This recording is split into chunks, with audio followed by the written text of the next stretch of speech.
ধর্মের ভয় দেখিয়ে তারা বিভিন্ন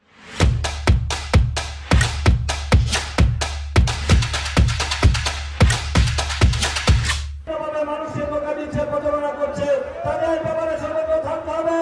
যারা আজকে মানুষকে বলে যে আপনারা রঙ দেখেছেন, আপনার ধান দেখেছেন, নৌকা দেখেছেন, এবার আমাদেরকে দেখেন। 71 সালে তাদের কর্মকর্ম আমরা দেখি নাই।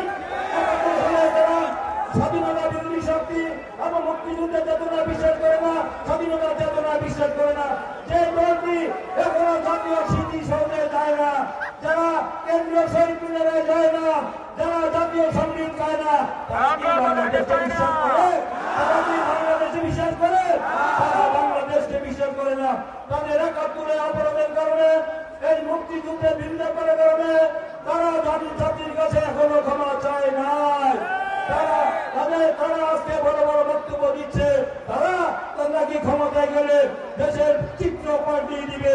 আরে ভাই, চিত্র পাল্টাবেনি, আপনার চিত্র পাল্টাবেন। দেশকে আবার আপনারা একটি মৌলবাদের দিকে ছেড়ে নিয়ে একটি ধর্মান্ধ রাষ্ট্রের দিকে ছেড়ে দিবেন। পুরো পৃথিবী এই বাংলাদেশে তখন বয়কট করবে। তারা এই জঙ্গিবাদে উত্থান হোক আপনারা দিচ্ছেন। সেই ধর্মান্ধ গোষ্ঠী মৌলবাদ যারা মানুষকে প্রতারণা করে, আপনার সাথে সিনক করেন, তাদের কাছে দেশ জাতি জনগণ গণতন্ত্র নিরাপদ নয়। তাই আজকে আমাদের বুঝতে হবে আর মাত্র 2 দিন বাকি। এই 2 দিন পরে আপনারা দীর্ঘ 17 বছর যান সেই দিনটির জন্য অপেক্ষা করছিলেন। আপনারা ওই দিনে কি ভোট দিতে পেরেছেন? আপনারা দীর্ঘ 17 বছর আপনাদের পছন্দের দল, পছন্দের প্রার্থীকে ভোট দিতে পারেন নাই। আপনারা কি চান না যে আপনাদের পছন্দের প্রার্থীকে আমরা একটা ভোট দিয়ে আমরা আগামী দিনে দেশ পরিচালনার দায়িত্বে যান? এই রাষ্ট্রের মালিককে, এই দেশের মালিককে, এই ভূখণ্ডের মালিককে সংসদে দেওয়া আছে। তাই দেশ পরিচালিত হবে জনগণের প্রত্যেক মনে নির্বাচিত হবে। যারা হবে যেই দল হবে, যারা সাংগঠনিক শাসন পাবে, তারাই জাতীয় সংসদে যাবে, তারাই সরকার গঠন করবে।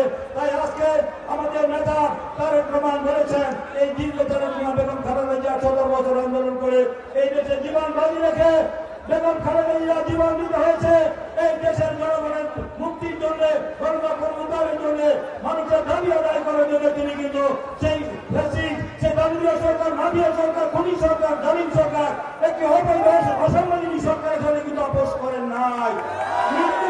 আমৃত্যু পর্যন্ত লড়াই করেছেন। তারেক রহমান শুধু লন্ডন দেশে জনগণকে উজ্জীবিত করেছেন, অনুপ্রাণিত করেছেন। যার কারণে এই ফেসিক সেনাচারের সরকারের 5ই আগস্ট ওই জাতির ছাত্র